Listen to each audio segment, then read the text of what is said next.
A very, very, very good morning, everyone. Thank you so much for joining NSSF. This is the time when we converge into class. It's a good thing to see you back here. My name is Mboa Apollo, and I am your headmaster of this school. It is a school where we discuss money. Of course, we have been learning about so many things in our secondary schools, universities, PhDs, but this school is a unique one. We only talk about money. We learn about money, and I'm privileged to be your headmaster, as it is truly called Sir Headmaster Sir, and I always implore you to call me by that. Let's talk about money, and today we are going to talk about your retirement benefits. This is a unique one, and we are going to keep doing this for a for the foreseeable future. We are talking to anyone that is going to be receiving their benefits within the next 12 months. But of course, as it is said, when they are talking to the royals, even the peasants need to listen. If you are receiving your benefits in the next 120 months, 200 months, still listen so that you can get this. And as usual, we bring you experts, independent experts, authorities in their field, and they'll take this conversation to the practical part of it. Thank you so much for choosing NSSF. Thank you so much for choosing 2 hours of your life to take part in this class, and I hope we make it worthwhile. As usual, I want to start with a little bit brief of why we are doing this. And if the back office team is kind enough to put that presentation, you will see what the heart of NSSF, why is NSSF really interested in doing what it is doing? Why is it taking off 2 hours of taxpayers' time, 2 hours of members' time to just talk about their money? I mean, it is their money, it is their benefits. But if you move with me, as NSSF, we came up with this agenda and we've been running it. We need to have a financially empowered national citizenry, not just our members. My members are not just the people we are looking at are not just the people who have money with us, and I will show you those numbers. We are looking at the neighbor of my member, because my member will never sleep if his neighbor is poor. So we want to take this as a national agenda. We want to reverse that statistic. You've heard that statistic that people get their money and within 2 years they have nothing to show for it. They have saved their money for over 200 months, 400 months, and within 2 years they have nothing to show for it. That should stop. And definitely, an NSSF member or any citizen of this country is only called wealthy if they have options. And you need to have options. So we do this so that we expose you to the different options. What can you do while you're still at the workplace without compromising your workplace that can help you speak to your retirement? And people talk about, they say they will die. They will not live to see retirement. Ladies and gentlemen, I have news for you. You are going to live. I'm going to share some statistics. Of course, all this is historical data, and you will definitely see that people are living. I know every number of people I've interfaced with in the last 10 years, and they have promised that they are dying soon.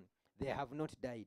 So you will live to see your retirement. And if it finds you poor, it is your problem. So this is who we are as the fund.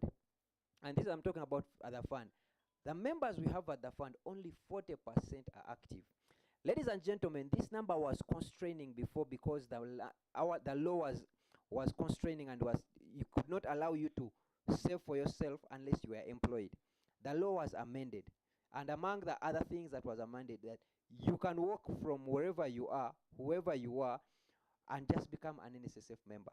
All you can register. You can even self-register. As long as you have a national ID, you can become a member and you can start saving for yourself.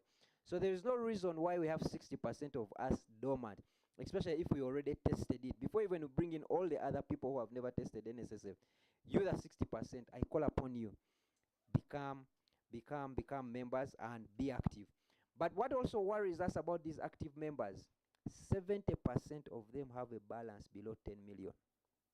So we are 17 trillion strong in NSSF, but 70% of our active members have a balance below 10 million.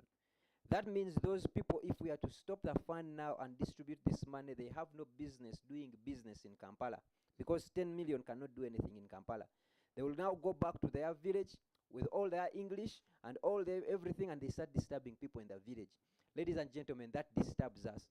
You have a direct effect on what you can do about your balance, because now the law opened it up and you can save for yourself and put up your balance. I will just 60%, of course, the number is even worse. 93% of them have a balance below 10 million. Ladies and gentlemen, every time you hear people talking about our money is stuck at NSSF, ask yourself, is that person among the 10% or the 1% above 50 million? Because someone could be promising to buy your building, but is among our 10%, is among our 93%. They want to buy your building, and their excuse for not working, their excuse for not doing anything is because NSSF has my money. Ladies and gentlemen, we need to clear this picture. Not just with NSSF, but also all the other places where you can save, where you can put your money. Do you have rentals? Do you have do you have a garden? Do you have a half an acre of something? We can do something, and we up these numbers. Just to bring you a little bit, we pay out benefits as NSSF, and this is the ratio of the benefits: 63%. Just by qualifying and becoming 55 years, you get paid at NSSF. That's the basic qualification for you to receive your money. Get 55. Don't present any plan. Don't just come with 55. Your years of 55. We don't mind if you have grown up. You are or you are just growing old. You just get your money. But again, that worries us because growing old and growing up are different. Exempted employees, people who are clock 50 and they get their money, well, that's the 9%. Invalidity, if you are sick and they're unable to work, about 5.8%. Those who move abroad, about 3.5. Those who die, you know, we talked about people who die. Those who die and don't live to see their benefits, we only have 0.4%. This is an indicator, ladies and gentlemen, that you will live to see your benefits. So make sure that when you are living to see your benefits, those benefits actually count. This picture, I have been painting it for the last 2 years, and I need to keep painting it until it actually arrives. And we have been updating it, but the numbers are not becoming any better. Only 10%, as I indicated earlier, of the members in NSSF have a balance on their balance of about 50 million. That worries us. That means it's only 10% that can afford to do a plot in Metropolitan Wakiso. No, outside Metropolitan Wakiso. Of the 17 trillion, a fund that's strong, only 10% can do tangible business out within Metropolitan Wakiso. Outside, not even in not even within the Chireka Chira, you can't do anything in Chira. 11% have someone looking at their retirement. That when you retire, there is some money for you. So we are 42 million people. Only 11% have someone that has something looking up for them. 70 billion leaves NSSF on a monthly. This money is not given out. This money is leaving NSSF and it's going to its members every month. Today we have one of our panelists is a banker. She will confirm to you that she doesn't see that money. They have actually tasked us to show proof that this money leaves, and the proof is there. It leaves, it goes to the banks. When it arrives in someone's account, it leaves that account to some. So the banks always think that it has left my bank, it has gone to another banker, but even the other banker has not seen it. 70 billion. 500 billion was paid out between the 7th of March to 31st of June in midterm access. Remember our money, 20%, 500 billion was paid out. And we are not blaming. We are not pointing fingers. We are just showing figures here. And we are saying, do they count? Do we see 500 billion? Do we see 70 billion on a monthly? And most times we do not, because 56% of the people that are paid will go to their household member. They will go to their house girl. They will go to their father. They will go to their maid and ask, what do I do with my money? And that is why we are seeing only 5% of the people that have graced the workplace are able to sustain their lifestyle after the workplace. Only 5%. All the other 95% have to drop in level. You have heard this, and I have used it severally. Of people encouraging their parents to go back to the village, telling them, convincing them that the village has fresh air, the village has no stress. But we know very well they are just convincing them to go away where people cannot see them. They can no longer manage to be in Kampala, but they have worked in Kampala. They have been in Kampala. All of a sudden, they cannot manage Kampala. Ladies and gentlemen, that is the retirement we are talking about, and we are saying For us who are 12 months away from accessing our benefits, we need to make them count. These figures need to change. So ladies and gentlemen, just to show you a little bit, and my apologies for taking long, just to show you a little bit of when we did our survey, this is what it showed, where people spend their benefits. And I will take you to the popularity page. The most popular expense was to improve a home. When we pay out people, we are not, no one is pointing fingers here, but when people, well, that's 70 billion, 43% of it goes to improving a home. So after you improve the home, then the electricity bills come in, the water bills come in, and they cannot sustain them. There is another 22% of those people who decide to expand. But the majority here were just starting. So you have been in office for all these years and you are choosing to start at 55. Ladies and gentlemen, 55 is not for starting. It is for expanding. So you will blame NSSF for having given you money at 55. But then someone, not NSSF, but someone will start saying, but all these years you have not started something and you are starting at 55.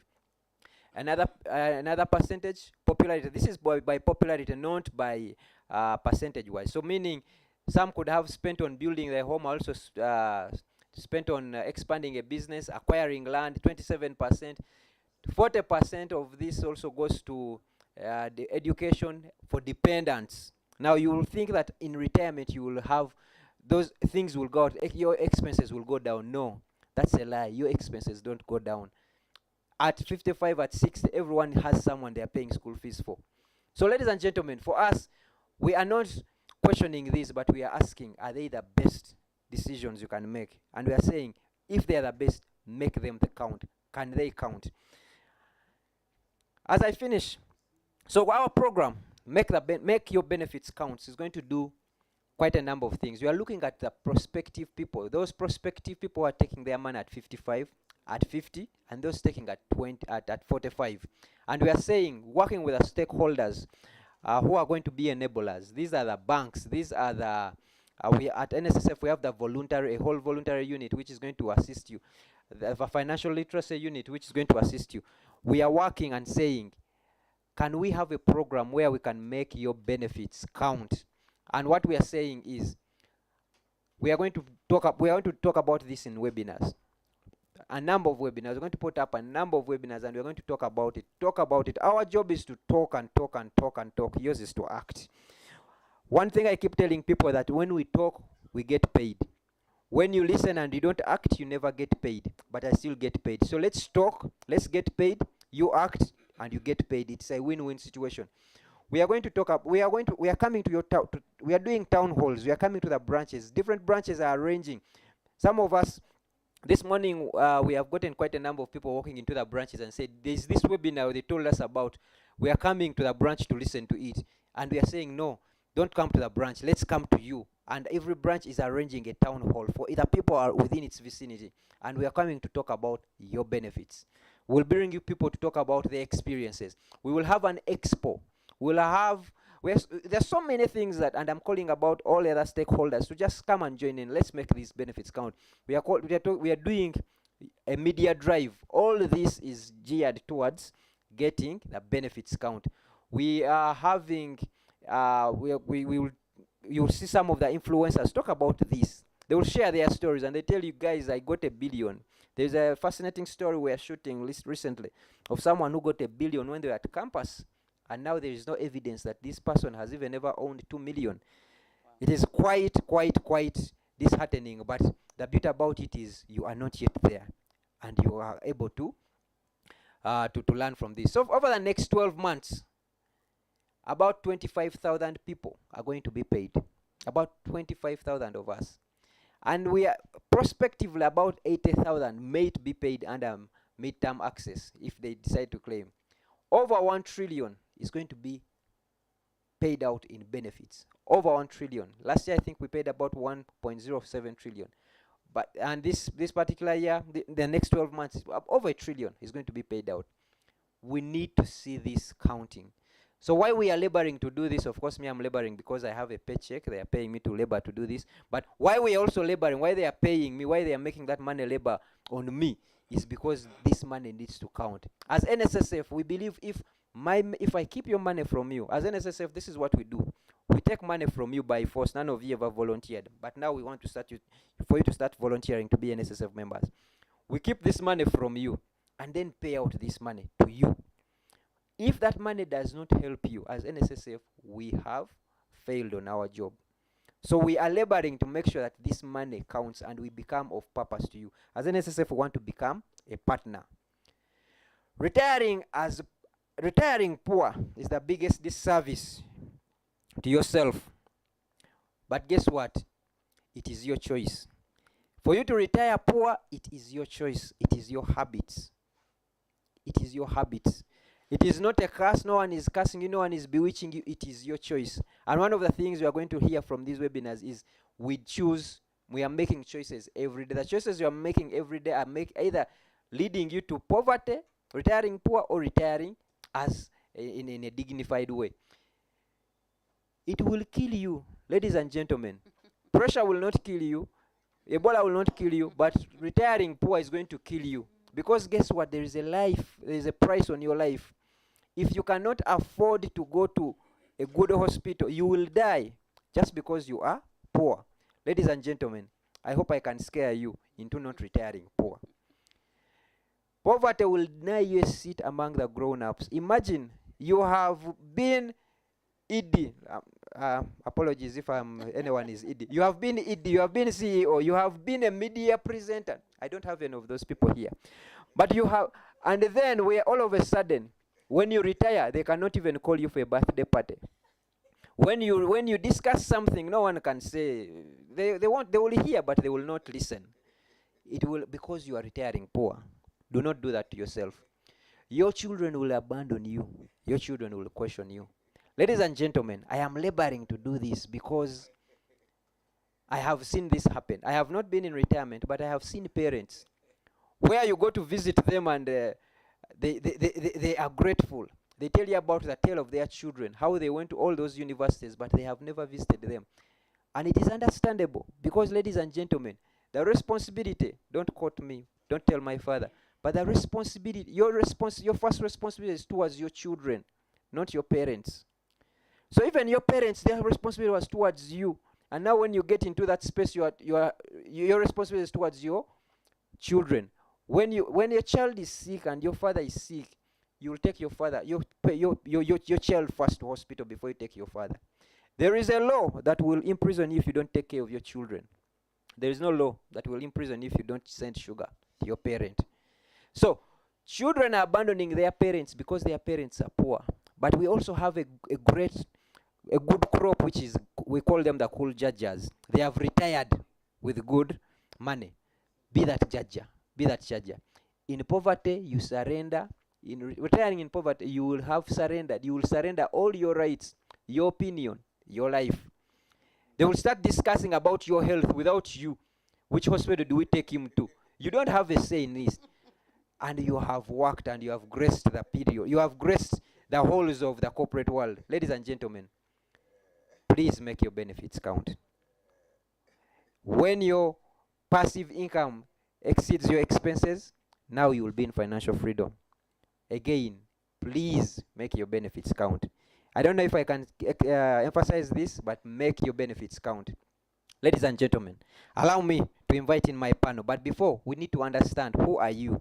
So I'll ask the back office team to let us know who is listening to us. Who are they? What are they? Are they male, female? Are they 20, 30, 40, 50? What do they do? If the back office team is kind enough to share that poll before we bring in our panel. Today I have a panel of experts. But as we do that, please answer, are you male or female? Are you below 20? Are you 20 to 30? The ones below 20, sometimes they're asking, what do we have to do in this discussion? No, this discussion is actually for you. The others, we are using them as a pretense, as an excuse. But this discussion is for you. If you are 50 and you didn't get it at 20, probably we did a disservice to you. But 20 is the right time. How close are you to withdraw your benefits? I have already withdrawn. I I'm in the process. I'm 1 month away, less than 5 months, more than 5 months to withdraw. Kindly do that in the next 10 seconds. 10, 5, 3. Let's end it and let's see what the panel, who we have here, and if you are kind enough to share it for the screen for my panelists to also see this. My panel, my good panel, 59% of the audience is male. 41% is female. The majority are between 41 and 50. 61%. This is the first time ever we have a majority above 45. Usually the majority is between 20 to 30. Today it is 21% are above 50. 14% are 31 to 40, because we gave them a disclaimer that this is for us, the old people. And we don't have anyone below 20. If they were here, would ask them what they have done. Why aren't they in school? How close are you to withdrawing your benefits? 66% have more than 5 months to withdraw their benefits. So this is very relevant to them. Only 4% have already withdrawn. 8% are in the process. 8% are 1 month away. 14% are less than 5 months away. Thank you so much, the back office team. Allow me to invite our moderator. Our moderator for this, and will be our moderator for the next number of webinars that we are going to, which is specifically handling making your benefits count. She's a media personality. She speaks, by the last I remember, it was 11 languages. 9 to 11, but let's say 11 and just accept it. But she speaks that. She's a Nalongo. She's a Nalongo. She's a poor money manager by her own admission, but inquisitive to learn. She's a failed businesswoman like me, but we don't ever count ourselves failures until it is the last day. Yeah, we always go down and then come up. So she's now she's working on something and she's going to come up. She has had many lessons, and she's quite passionate about her own children, making sure that they do not fall in the same footsteps. Caritas Karisimbi, nice to have you.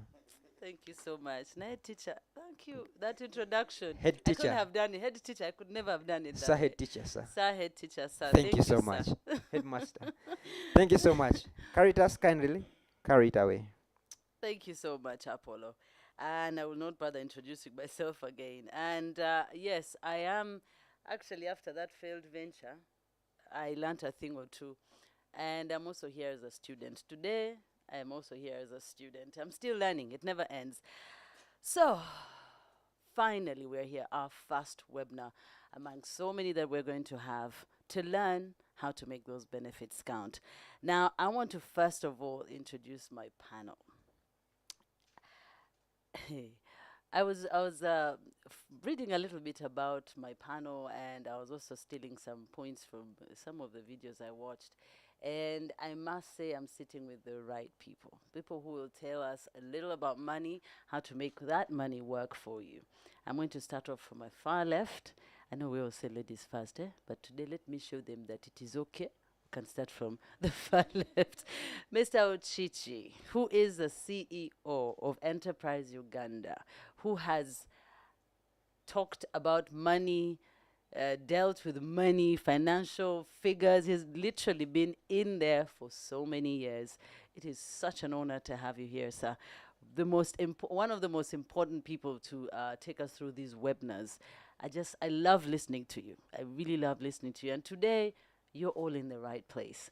Now, next to me here, the only other lady on the panel is Peace Ayabaziwe, and she is the Executive Director at Housing Finance. You're so welcome today.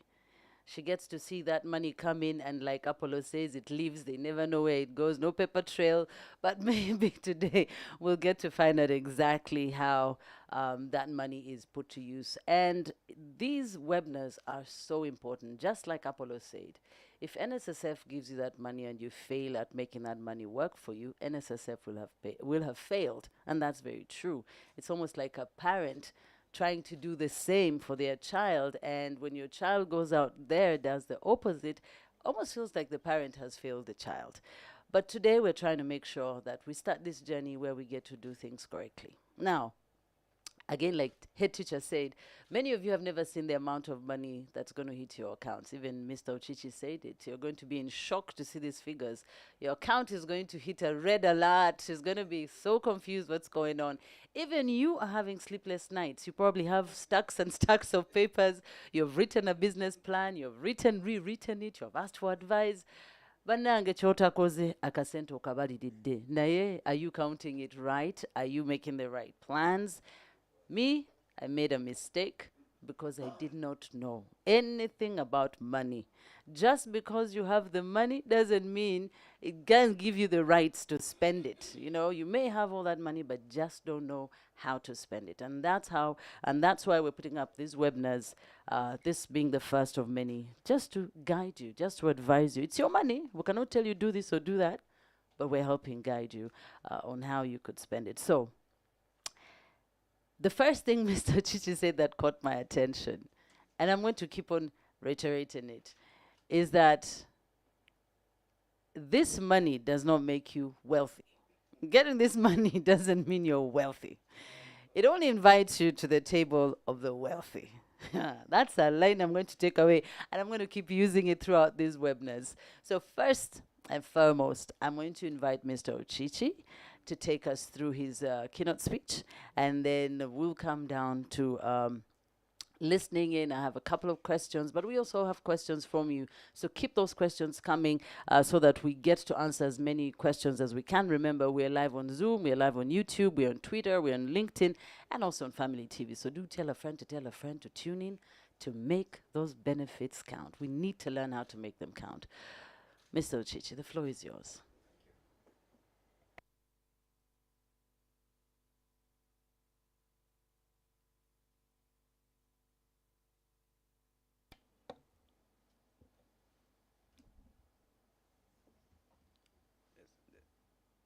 Can you get for me the presentation?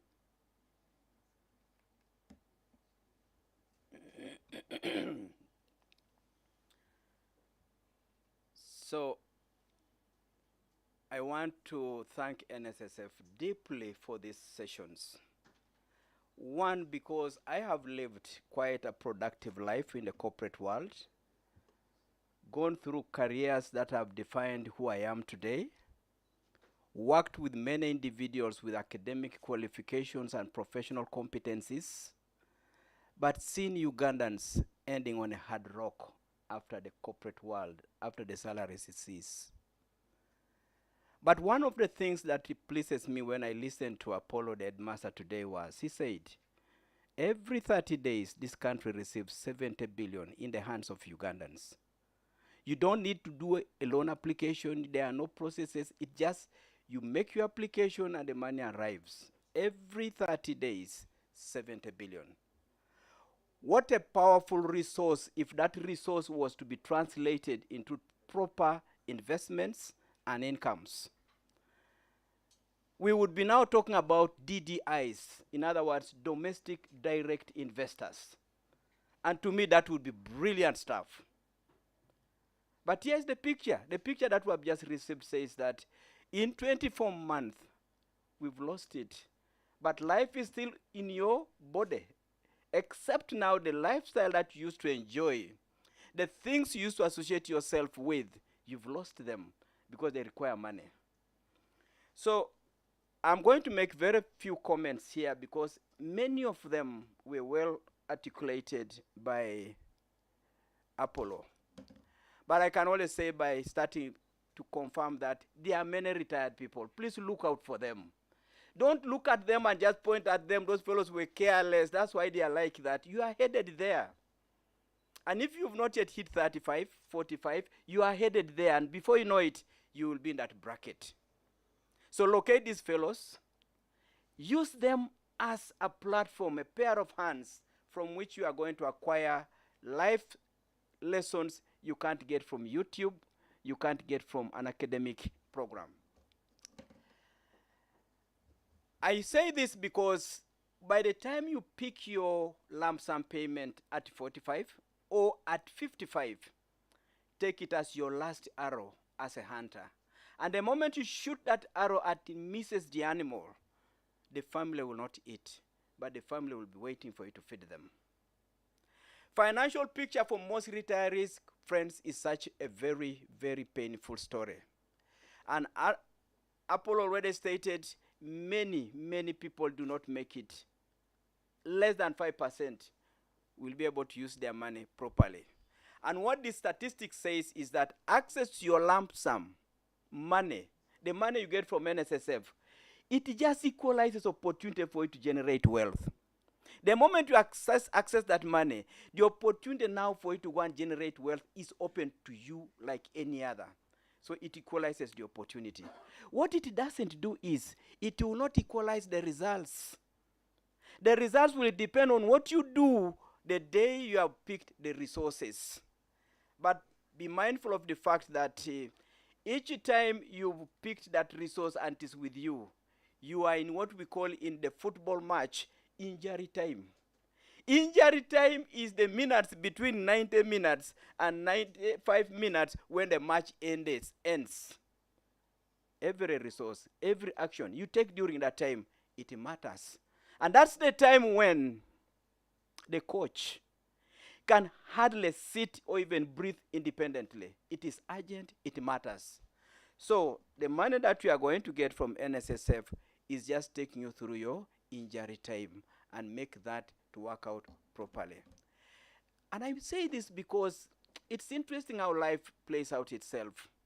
When you retire at 55, you still have almost another 25 to 35 years to live, but this time without a check. And you have a lifestyle you have enjoyed. You have a personality that you have been associated with, but there is no check coming through. And at that age also, it is stated by science that your brain will be as good as somebody at 40 years. Meaning the experience, the kind of things you've learned through life, that should have been the time to maximize their utilization. However, if you've not planned this, you are going to be faced by something extremely unfamiliar: idleness and lack of identity. It is not uncommon to keep on seeing retirees describing himself. I was the former branch manager of housing, former branch manager. Why are you talking about former branch manager? And yet you have been waking up for the last 5 years. What have you done? You mean it was only NSSF that could have used you? Only National Housing Bank, only Centenary Bank. The word former means you lost out somewhere. And may I also say this, past 50 years, if you are still looking for a job, let me tell you it's a tough one, because at that point we only want you for governance roles, leadership roles, not for you to take a job for survival, to pay bills of electricity, to treat yourself, to take a child through school. And many come with saying that language. Give me anything, I have a child, I have to pay through school. Give me anything to do. It is a pitiful sight to see a 50-year-old trying to take up a role, a job of somebody at 31, 28, but he's saying, I have bills to pay. So friends, I want you to sit up and reflect on these few statements that I want to add here. The first one I want to say is that the money you are going to receive is 15% of the money you have been receiving for a long time before you qualify to access your money. 5% came from your salary. The 95% of your salary remained with you. Of course, taxes took some. Then the other 10% of what you're about to receive, it came from your employer. Total 15%. I want you to sit down and answer this question. How does your investment portfolio, before you touch the NSSF money, from the rest of your salary, compare with the 15% savings that you are about to get from NSSF. Is it closer to the same figure in terms of what he has done? If it isn't, trouble. In fact, I want to say this. If the only cash flow that you keep getting right now as you head towards retirement comes every 30 days because it is salary related, my advice to you is you're on a red card. Change that urgently. If the only source of inflow that you get comes only once every 30 days, after that there's no any other credit, trouble. The moment you have done the inflow once and then the rest is withdrawals and withdrawals and withdrawals, you're in trouble. And I normally give people this picture, and I've gone through it myself. If you are at 45 years of age, by now your private inflows coming from your own investments, whatever they are, should be equivalent to 50% of your salary at 45 years. Do the mathematics yourself. Check it yourself right now. And I say this with comfort because at Enterprise Uganda we have done amazing things where somebody begins with 20,000 in 2013, and today in 2022, the person has got 13 apartments. The person has got 3 bungalows. The person has got a fish pond. The person has bought 110 acres, but started with 20,000 shillings. Now here you are, you've earned money and you are now 45 years old, and your extra income outside the monthly remittance is nowhere 50% of that salary. And many of us, as I heard the statistics, were at 50 or 50 plus. By now, your salary should be an equivalent of 100% of your private income should be 100%.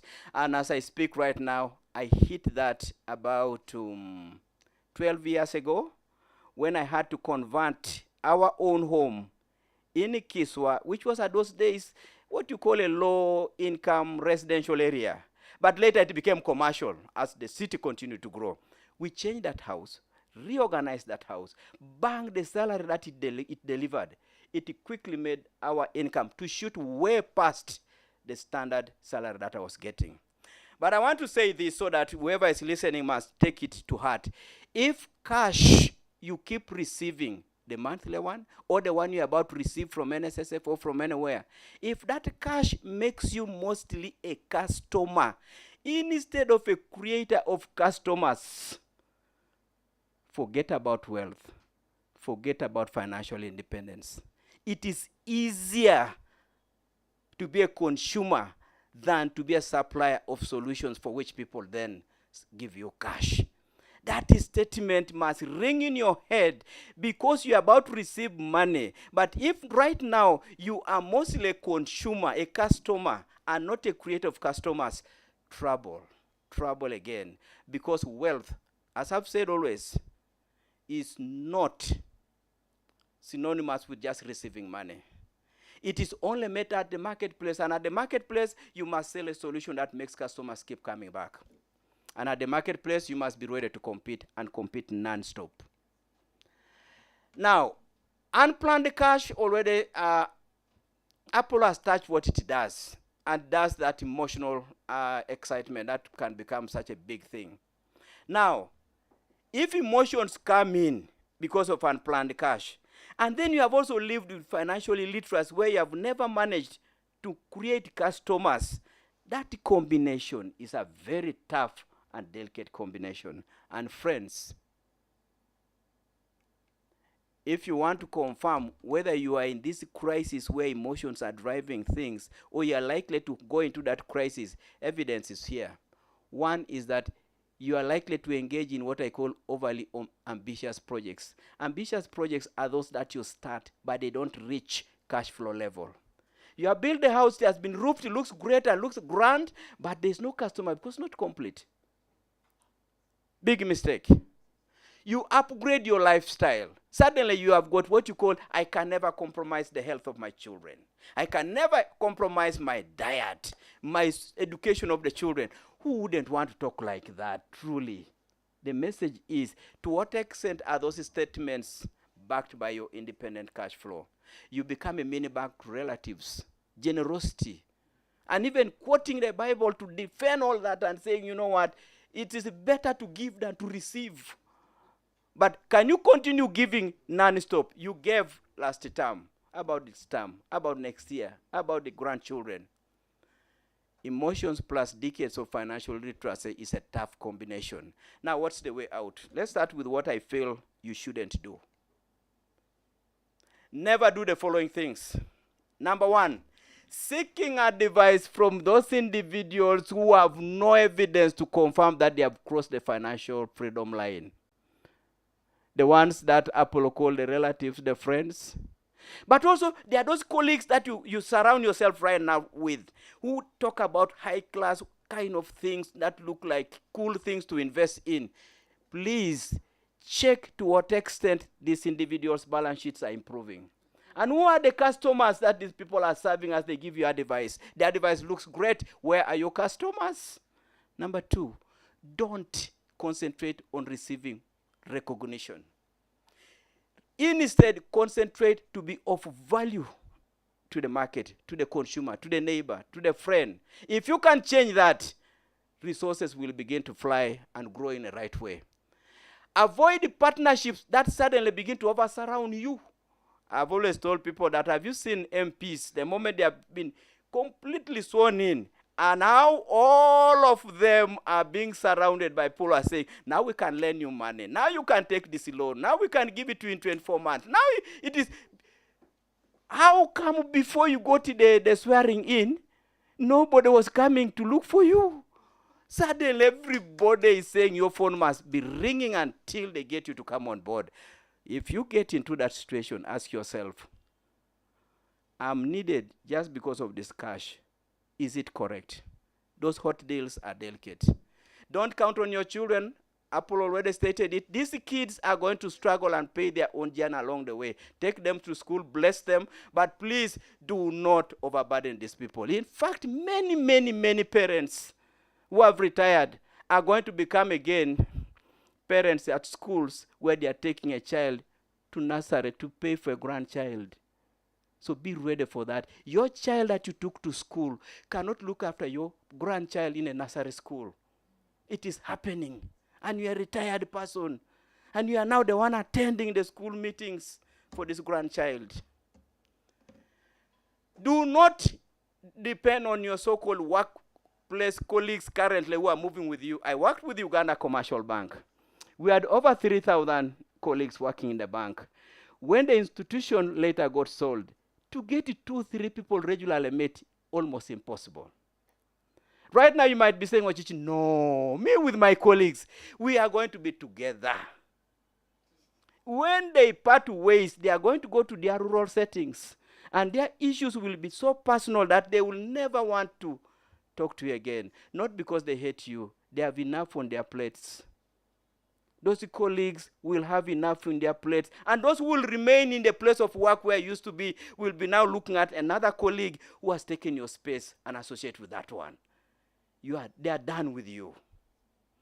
So the other thing that I wanted to prepare for, and it is important, is avoid the attitude of complaining, criticizing, and blaming, which you have enjoyed in the corporate world, which you have enjoyed in the offices, always blaming a boss, blaming so-and-so, blaming whatever.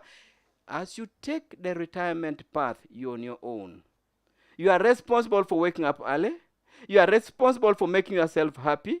You are responsible for giving yourself promotion. You are responsible for everything that you have been looking for and complaining about. Please, for the next several months that you are still having a job, can you desist from making this very unproductive habit to be part of your identity? Because the life of a retired person is a life of independence and 100% responsibility. And then now, how do we fix some of these emotions that tend to cloud our thinking on retirement? I want to close with that slide. The cure for the emotions, number one, keep the cash out of reach. If you have them, because NSSF will release the money to a normal operational account, quickly let that money go to some account with a period saying now, you have fixed it for 6 months, and we're giving interest of 8%. During the 6 months, with all the urge, don't touch that money. Cool off, cool off, cool off. When mine came, I told my wife at home that, you know what, I was shocked that NSSF released the money. They had told me that it would be about 21 days. But within about 9 days, the money was in the account. And the figure was big. The figure was big. But fortunately for me, my wife was working in a bank, and she said, quickly, let's now fix this one, and then let's buy some government bonds. There are some that are coming through right now. Immediately, we locked away the money, and then the calmness came in. And we now began to look at issues in a sober way. So that's the first cure. Let the cash rest somewhere and let the emotions return. And as that is happening, review your current investments. Now, as the money was lying in our various short-term investments, we had a big project of a hotel going on. We now said, how do we progress it from here? And then, how do we move a home that used to be a home for accommodation to become an office space? Convert it to a very prestigious office space, and then the rent was brilliant. Review ongoing obligations that affect your concentration. And what am I meaning here? Go for solutions or a lifestyle that matches your new cash flow. Never imagine that just because you are assisted by your employer to take a child to a better school, you want to belong there. Many Ugandans are not in that kind of a school, but they are going to make it in life. Why are you blowing away your money just because you want to show off? The beauty about life is that there are no solutions in life which have got only one source of remedy. Even clinics, there are clinics that will offer services to people with very basic incomes, but they will still cure you. Prioritize debt repayment, because emotional stress gets worse the moment you've got debt over your head. It is terrible to be in retirement. At the same time, you are battling with debts. Do not discuss your cash money with every Tom, Dick, and Harry. I mentioned that earlier, but there's a way you want to feel good, because if some people have been doubting you, it is time for you to show them that now you have some bit of money. And most importantly, do not call that money your money. Call it family resources. The moment you broaden it like that, it comes to the way you have been looking after the office money. You don't touch office money because it is office money. If you were to say, this is my money, the brain immediately tells you, touch it. Solve problems. Go ahead and become a customer. Start solving problems. Change the language. The other one is, you've been known to have a title, to have a certain image, to have a certain picture and respect in the community. Stop being obsessed with title, image, and public opinion. These do not matter in the marketplace. In the marketplace, we are simply saying, what are you selling? We want to buy it. Evidence for you to confirm that these kind of things have been sorted out. As you look at your last year or so in employment, you need to check the kind of company you are going to be associated with. Are they optimistic people who want to develop and apply investment principles? What actions are you now beginning to take that are new and different from what you used to do? What is your speech about life? Are you still that serial complaining, blaming individual, and you're about to retire? And then finally, how will you spend your time? Because we spend only 8 hours in the place of work, the rest of the time is available to you. What are you using it for? If you do that, you will be able to get to a point where you can use your money properly. I just want to close with a quotation which says that it really doesn't matter how much cash you will get. Remember, I said, cash just gives you opportunity. It is the results that will be different. Keeping it, in other words, keeping the cash that you get, let alone multiplying it, is really hard. In other words, how you behave when you are loaded with cash is the differentiator. So I want to leave my comments at this point and then get back to the chairperson of the session, where we can be able to share a lot of our own ideas and experiences on this subject. Thank you so much. Thank you so much. Like, I was waiting to drink from that cup, and I am literally burping. Thank you so much. And again, we are live on YouTube. We are live on LinkedIn. We are live on Zoom, Twitter, and also Family TV. So do follow us there. Tell a friend to tell a friend that we are in class and they better join in. We actually do have a couple of questions, but I want to first of all introduce Peace. Peace. Many times I heard you when you were talking about the money coming in. You're a banker. You've dealt with money. You've seen our money come in and go. You've seen people make mistakes. What's that one mistake that bankers constantly make with their money?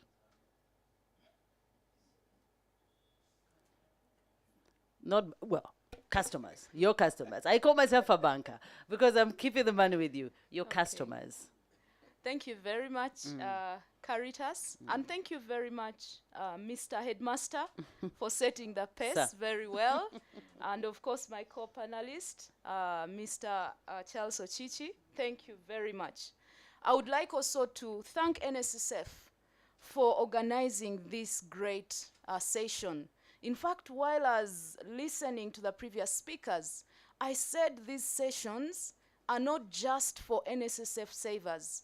There is a lot of money that comes or circulates in the system. There are employers that pay big bonuses every year. There are people who get 20 million, 100 million, 50 million, and then those who are employed on contract, they get what we call gratuity every year. Again, that is money. And then we have some private pension schemes. Like in housing finance, there's a private pension scheme, and so you pay some money and the employer contributes some money. So when you're leaving, you can exit with that money. So what do you do with that money? What do you do with that money? Now, some of the mistakes that I've seen in the bank, I've been in banking for over 20 years, and I've had an opportunity to work in several banks, international and local banks. But, you know, the mistakes are the same. The difference is that it's different people, or it can even be the same people making the same mistakes. So we don't learn. Like Mr. Chichi said, we see that people get money with no plan. So you receive money today and you're restless and you want to come and take money away and you have no plan at all. In fact, we've seen some of them, their money being stolen just out of the banking hall. So they come and want to take cash. They come with a pickup or a bag, carry money away. Before we know it, oh, they've broken into the car. Money gone. So we have seen that a number of times. Then also the other mistake that we have seen is that there is diversion. So someone will come and access money. It could be a loan. It could be their own money and say, I'm going to invest in a project. I have this house that I'm putting up for rental or for a home. And before you know it, they have diverted the money. They've gone for a holiday. They've bought something else completely different from what the money was meant for. So those are some of the mistakes that I've observed as a banker. And so it's critical, like Mr. Ochichi said, take away the money as fast as possible. That is a great lesson for all of us. And it's what I use. Human beings are interesting. When you have money in your hands like this, that's when needs show up. You don't know what happens, but the moment you have money like this, something will show up. A relative is sick, or your dad has called, or your child is this. Things show up. Before you know it, money is gone. Take it away from yourself as fast as possible. Like in the bank, we have what we call the call deposits. Even without fixing it for long, you put it on an account. Why we call it a call deposit is that anytime you can call on it and say, I need this money. I have thought through, the emotions have come down. I can now make an informed decision, so I need my money back. And that call deposit account earns you interest as well. So take the money far away from yourself as fast as possible. That's what I can share. Thank you. Yeah, Mr. Chichi, those emotions, because it just almost like feels like the lottery. When you look at Americans and the lottery, whenever they win the lottery, you can hardly find them now. You don't know what happened to their money. The emotions. Even when I'm sure I'll share this with someone else there. I'm sure we'll share the same sentiments here. You know, when you're there, you don't have any money in your pocket. Then somehow some money lands in your pocket, 100K. Somehow you feel that, you feel you have so much money, you want to go and take people out, you want to buy them lunch. The emotions just literally kick in. And now this is money that, first of all, you didn't have up to now. I do have some questions here from people who are still doubting that money is going to be theirs. So, yes, someone who is still doubting, I'm imagining that someone who is still doubting right now, when that money actually does hit their account, those emotions are going to probably need a doctor to help them settle them. I mean, yes. And another thing you said that I took away, Ms. Ochichi, is giving it a different name, family resources, something bigger than yourself, not say my money, akasente kange kaze, It is always good to think about it that way. Then again, it helps you. We have questions here. Some of them I think, will be directed to the head teacher and some of his team members. But I want to throw in a question here, my own question. The future, I think this is for my sake as well. The future is farming. The future is agriculture. People are looking for where to invest. I tried my hands on a business, but I guess I went about it the wrong way. And I'm thinking, if I withdraw my benefits, would you advise me to go into farming? And if yes, I guess even Peace will give me a take on that. And if yes, how best would you advise that I proceed with that after having emotionally come down? Yes. How best would you advise me? Start with Mr. Ochichi. All right. First of all, Uganda is one country with an interesting agro-based potential businesses, largely because this is a country where farming is premised on natural rainfall. Because of that, everybody is going to grow at the same time, harvest at the same time, go to the market at the same time. When that happens, the common thing that happens is that there's a price slump. You who now have some bit of cash, I would encourage you to go on the other part of marketing, storage and marketing. In other words, when the price is going down and the maize is going at 500 shillings a kilo, stock it. But when you stock it, the risks that are associated with that is spoilage because of poor drying, spillage because farmers are stealing. But if you can fix this, because people can fix this, you give yourself only 4 months.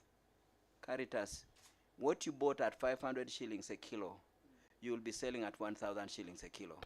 That's 100% margin. Where do you get that anywhere in the world? Which commodity? None. And that repeats itself year in, year out. There is no saying, oh no, you see now, that was only last year. It repeats itself all the time. So farming in our environment is still something you can go in and improve the flow of the produce. Because that price slump is because everybody is pushing the produce to the market. The buyers are fewer, and the people who can do the storage and keep for longer supply are not many. But in short, that is now part of the farm. That's crop farming. It could be livestock. What normally I tell people is, whatever you want to do, somebody has done it. Go and understudy that person and learn the key success factors. You go into chicken and you forget vaccination, they can hit 10,000 and they will all die. You go into chicken and you forget issues to do with the cleaning up the place, that alone can cause you major losses. But somebody went through that and they have got the solutions. Yeah, find like you said, first of all, don't tell every Tom, Dick, and Harry and all that, but it shouldn't stop you from seeking advice from those that. Exactly. Yeah. That's And a good marriage of that advice. you know, I'm learning. I'm Good. picking up here. Very Peace, good. what would be your advice? I know there are very many women. Women have gone into agriculture. Some of them have ventured into what you're saying, which is talking marketing and selling it. I see them a lot. We see them in the marketplace. We see them in the fields, toiling the land. Now, we are looking at corporates. We're looking at people who've been saving with NSSF, and they're thinking, I have my land there. Or when if I get this money, I first of all go and start up a chicken house or strawberry or vegetable garden. This woman is really thinking in that direction. From a woman to a woman, what would be your advice to her? First of all, I would like to say, before I even think about agriculture, when this money comes or before I access it, there are certain things that you need to look at. You look at, of course, where do you want this money to go? What is the return? And what is the level of risk that you can take? There is what we call risk tolerance. What is your risk tolerance level? What is the risk that you can take? And of course, there are some who are moderate in terms of risk taking. There are those who are risk averse. You know, you mention agriculture, they say, no, I cannot put my money in agriculture. And then there are those who are aggressive. Like Mr. Chichi said, you can make 100% of profits in that agriculture, business. So there are those who are aggressive, and you show them an opportunity, they will go for it. So it's important that before you can even think about agriculture, please study, look at the return, look at the risk. What is the level of risk that you can take?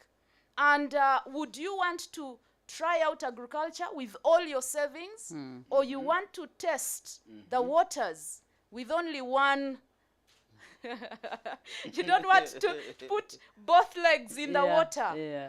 And of course, it's very, very important that you understand where you want to play in that agricultural value chain.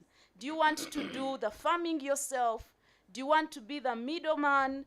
Do you want to add value to the the produce? Where exactly do you see opportunity? Where exactly do you see the need? So for me, I wouldn't say there is opportunity. I wouldn't say please go for it. It's about careful analysis of this entire value chain.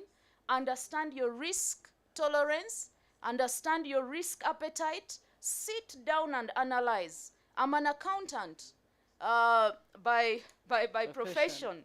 And they tell us that accountants really, you do a lot of analysis. Let me tell you, Caritas, it's very good to analyze. This is your money. Yeah. You have earned it. You've saved it for 10 years, for 20 years. Yeah. Let no one just come and say, spend it anyhowly. It's good to analyze. I know, of course, there are people who get into analysis and they get paralyzed. Analysis paralysis. I'm not advising you to do that. Yes, sit down, calculate the risks, look at the opportunities, look at the area that can give you the benefits, and also see, are you available? There are those who are going to go into agriculture and they are still in employment. And I have a relative who is into agriculture, and he told me, Peace, telephone farming does not work. So you want to make a phone call and say, have you vaccinated the cows? Have you fed them? Have you done this and this? When you go on the ground, things are different. So before you think about any investment, look at, are you going to be active there? If you're going to be active, then how about your employment? If you're still employed, are you going to be available? If you're not, what controls can you put in place to be able to supervise and all that? Wow. Wow. And if you're just joining us, I'd like to let you know that this is the first webinar of many that are yet to come where we want to discuss your money. Akasente ko. You've been saving it. NSSF has been holding it or onto it for you. And it's time for you to receive it in a few months. You're going to start receiving that money. Are you ready for it? Both emotionally, that emotional part there, it's I've seen people get excited with money that, and this, first of all, being money that you didn't think you'd get, now that it's going to come true, it's coming true. You're getting those emotions that Miss Ochichi is trying to ask you to put in check. And we're also learning so many big words, very big and important words. Now, I first wanted to throw in a compliment. One of the viewers here who said, I loved the tips on managing emotions, e.g., put it on a fixed deposit account so that you can cool off. Cool off. We're not saying go and cool off in Mombasa, go and cool off at Sunset Beach. That one, you might cool off and come back empty. It might be a bigger problem for you. So, I'd like to throw in a few questions because we have a couple of questions coming in and I don't want to miss them.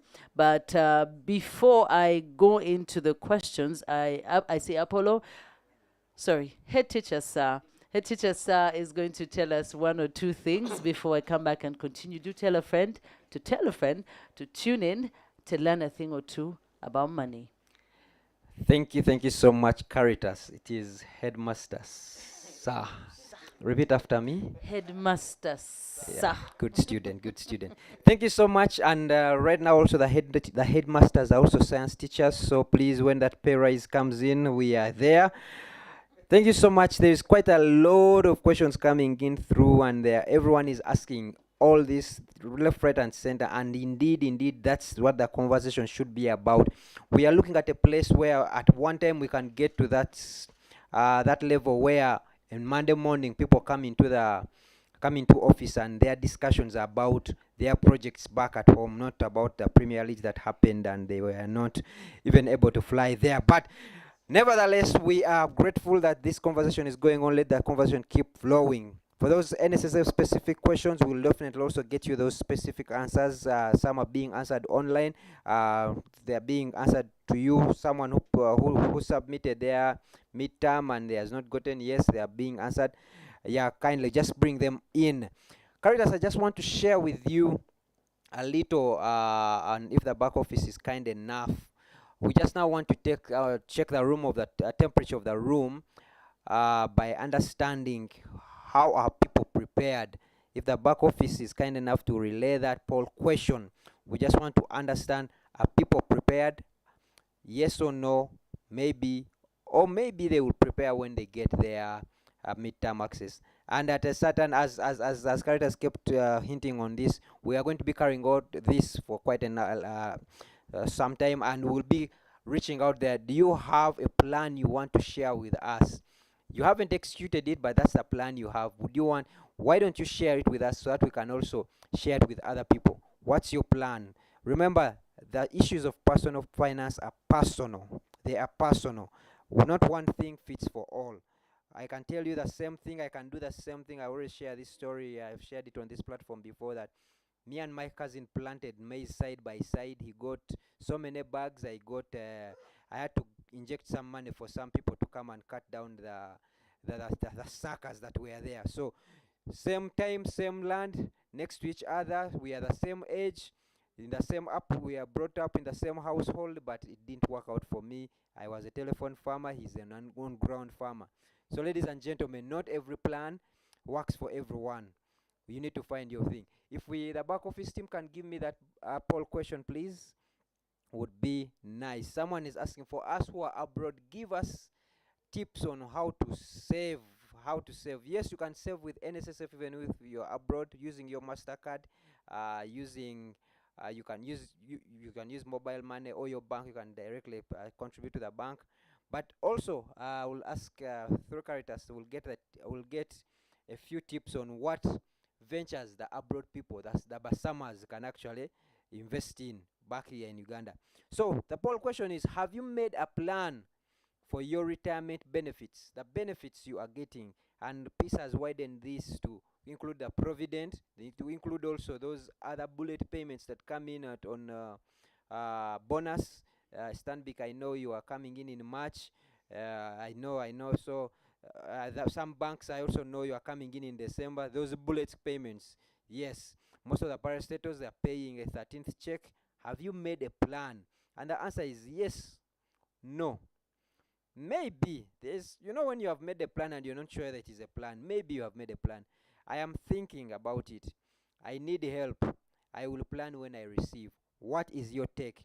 Ladies and gentlemen, help us in the next 30 seconds, which is now 20 seconds and has gone down to 10 seconds. Please let us know, have you made plans for any bullet payments? We've expanded it to any bullet payments, huge payments coming in. Have you made a plan? Yes, no, maybe, I'm thinking about it, I need help, I will plan when it comes in. And you can close that and then share with us the results. What are the people saying? We apologize for those people who have sent in questions and maybe they are not answered, but we will endeavor to try to answer all that, and by the conversation continues even after we leave these 2 hours. 39% of the people say they have made plans for their bullet payments. 39%. 15% say no, I haven't made. 3% say maybe. 26% says they are thinking about it. It was a multiple answer, so I think that it won't add up to 100. 16% say they need help. If you need help, you can just reach out to any of the NSSF officers or through our helpline, and we will get you the help you need. As NSSF, we do not have the advisors, we do not have the resources, but we know where those resources are. We will take you the Enterprise Uganda, Housing Finance, all those people that where we know the experts are, will get you there. If it is about farming, we'll get you to the farmers. I will plan when I receive it. Only 1% have said that. So, Caritas, that's the room, the temperature in the room. Thank you. Wow. We're going to put on those gloves, those gum. We're definitely out to work. We have so many webinars to go through, and that's why these webinars are very important, because we have realized that many people do not know what to do after the money has hit their accounts. But also, after Mr. Ochichi mentioned, I call them the forgotten ones, the retired parents and relatives that are out there. In our language, we say grassing. They're grassing, and that's because they didn't plan or maybe made mistakes, and that's what we're trying to avoid here. We are saying let's not be a burden to our children. Let's be the grandparents that our children would want to have, so we don't, those burdens end up causing rifts in families because, everyone is depending on you and all that, and yet you can plan ahead and make sure you don't fall into that category. But then also, looking at head teacher Sir, what he mentioned when he was talking about expenditure priorities, and just looking at people building their homes, remodeling their homes, and starting businesses and investing, others even acquiring land. But there are also those who traveled abroad, those who bought property. Everyone choosing what they think is the right thing to do, but then also considering the fact that they did not get emotionally distressed, if I should say. They didn't take time to, first of all, get emotionally balanced for them to be able to make these investments. And we're trying to avoid all these mistakes. So let me go then to the questions that need those answers to help them not make those mistakes. Now, first I'll go to the question that the head teacher Sa had asked, which was the investors that are in their diaspora who are saying that some of us NSSF members who live and work abroad, please guide us on how to invest own money wisely before I go to another question. So I'll start with you, Peace. Thank you very much. I think that's a fair question. First of all, I would like to say that as Housing Finance Bank, we are working with Ugandans in the diaspora to serve them in different ways, helping them to invest, helping them to transact, and do a couple of things. And one of the things that we do, first of all, is real estate. Housing Finance Bank is very good at structuring mortgage solutions, housing solutions, and there are a couple of diaspora customers that have worked with us to invest in real estate. We have a number of them that have apartments and are getting rent on a monthly basis, and we have assisted them to do that. And we've partnered with a different, you know, people, organizations to support them. For example, those that are not able to, you know, supervise, we work with some of our people, our partnerships, to help out with that. We have those that can manage the properties. We have the property managers. So you just sit back, relax, and wait for your money on a monthly basis. The other that is available that I want to speak to are other investment options like treasury bills and bonds. And these are government papers. So you lend money to the government. And you do it through commercial banks. Housing Finance is one of the primary dealers. We have about 7 primary dealers. Those are commercial banks. And these primary dealers go and participate in buying these papers from the government. And so we can sell to you so that you invest. Now, Housing Finance Bank recently launched a securities portal. And so when you're in the diaspora, you don't need to first come here to sign the paperwork, open the CSD account. CSD account is the Central Securities Depository account, which you open at the Central Bank or Bank of Uganda, and it's unique to you, so they know that this is your account. And so anytime you want to invest or terminate the investment, then you can easily be identifiable. So we have that portal. And when you go to the website, Housing Finance Bank website, the treasury function, you go there, very straightforward. You don't need to come home. You open the CSD account, and then you open, if you don't have an account with Housing Finance Bank, because you have to have an account with Housing Finance Bank to be able to invest through that portal, and you can open that account. It's also online, so you don't have to be here to invest. And I'm going to talk about treasury bills and bonds, really. A very good investment. You can even say, spread your portfolio and say that, maybe I should first talk about the treasury bills and bonds. The difference is that the treasury bills are short term. So you're looking at 3 months, 6 months, and 1 year maximum. And then the bonds are long term. So you're looking at 2 years, 3 years, 5, 10, 15, 20 years. Now, the difference is that for the bonds, the return is higher. The return is higher, but then also the catch is that we have different tax percentages.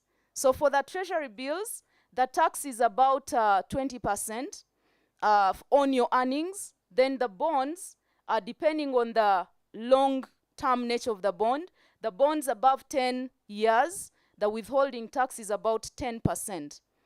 And then, so that also has to be considered. As you invest, you must think about the other expenses. How much tax am I going to incur? And then there is also what we call the premium. There are some of the bonds that come with a premium. And so you have to factor that into consideration. So you can plan your investments in such a way that every month you have an income. And how do you do that? So for example, for the bonds, they pay coupon or interest every 6 months. So for example, if you invest in a bond of, let's say, 17.5%, at the moment, you're sure that in November and May, you'll be earning an interest. So then you can say, we can craft an investment for you so that on a monthly basis, you have an income. You'll invest in a 17.5 bond, you'll invest in a 1-year treasury bill, you'll invest in a 3-year bond, you'll invest in a 10-year bond, 15-year bond, and then you find that every month you're earning an income. And all that, of course, we advise you on how to do it, and you just sit back, relax, wait for your money to land on your account, and then you can plan for it, go on holiday, and do whatever you want to do because you've earned it. And your principle, of course, is intact. You just keep waiting for that interest to land on the account. Those are the options I can speak to. And that's the money you get to spend on those things of holiday, of take the girlfriend out, or whichever it is. That's the money you should be spending, not the investment. So, going to you, Mr. Ochichi, of course, Enterprise Uganda, you've been changing businesses to grow, to make sense, to multiply, to be the businesses that the investors want them to be. And it seems something, when you talk, I just see like it's something, the same way that I love doing what I do.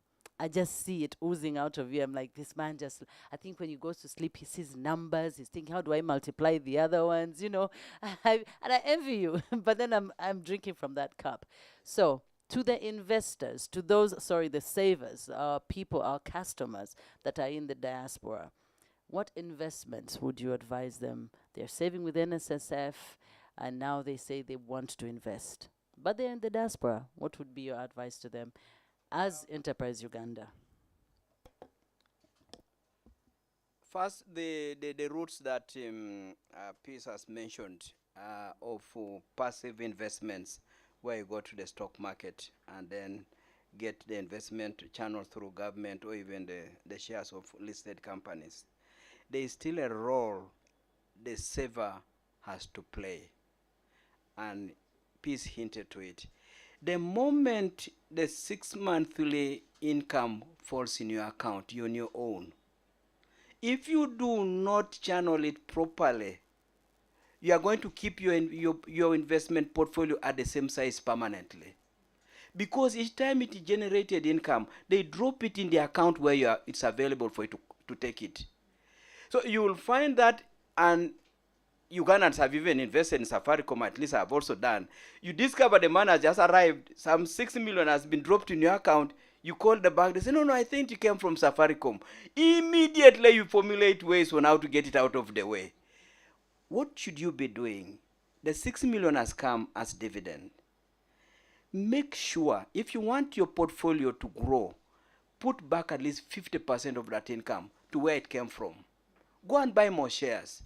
Go and invest somewhere. Then now eat the 50%. You will enjoy that 50% with all the joy because your portfolio is improving.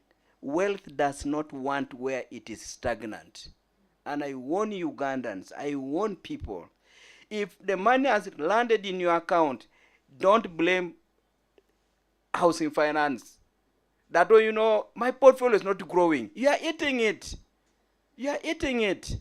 So the word passive must not be seen as surrendering and saying, aha, these people are sorting out my case. The treasury bill has matured. The money has landed in your account. What have you done? If you want to become rich, wealth loves where it continuously grows. If it doesn't, you have got apartments in Kololo and you're enjoying all the income, one time those apartments will need to be renovated. You are going to take the land title to the bank. The bank will give you money to renovate the apartments. But it's a renovation of apartments for a person who has enjoyed only eating rental income. You will not pay that loan. The apartments will change hands. And they will be so glad that this fellow who never improved them has lost ownership. The apartments will be clapping to say, thank you so much for taking the land title to the bank so that we go to better hands where we can be better looked. But again, coming to what you said about other options, Uganda is that one country where opportunity to earn income and generate a lot of money from investment projects, enterprises, is so good. That's why people from other continents come here with hardly $1,000. Give them 2 years, the $1,000 is $100,000. And they even wonder why we even complain. They come with hardly anything. So a person who is in the diaspora, the main thing you need to do is just to check and say, the enterprise I'm putting my money into, do I know how it works? Don't put money and just assume that it will succeed. I leave it to God. Let me pray about it. Do you know how it works?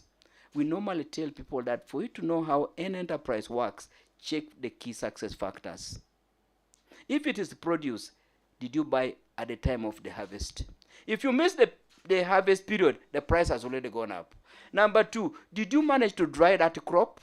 If you didn't, the crop is going to rot in the store. How about the control of pests? How about the control of pilferage? All these avenues here will wipe out the so-called 100% profit margin.